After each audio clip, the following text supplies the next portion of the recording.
माया क्या फिर से भगवान विष्णु में समा गई मामाश्री?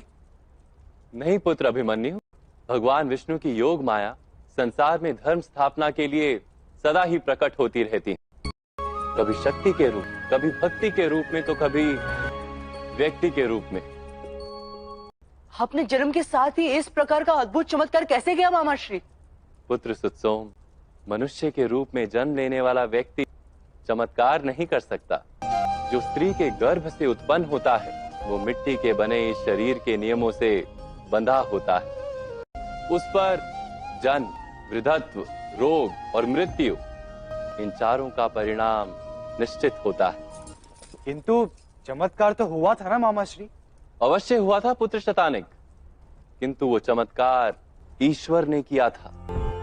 जब समाज में फैले अधर्म का नाश करके धर्म की स्थापना करने की इच्छा प्रत्येक मनुष्य के हृदय में जन्म लेती है, जब पाप एक सीमा तक पहुंच जाता है, तब धर्म की रक्षा करने हेतु ईश्वर चमत्कार करते ही हैं पुत्र।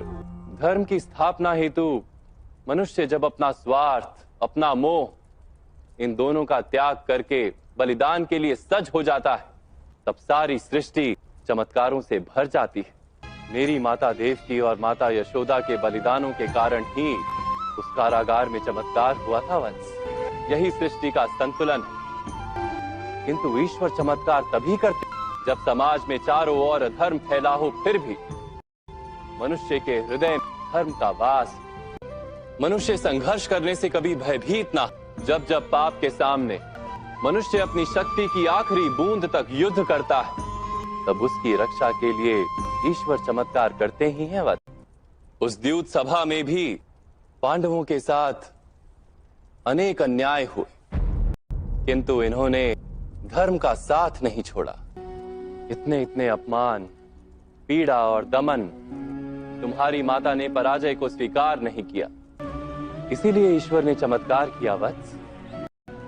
यदि संसार से, सृष्टि और ईश्वर से सहायता प्राप्त करनी तो सबसे पहले अपने स्वार्थ और मोह का त्याग करके संघर्ष करना पड़ता है।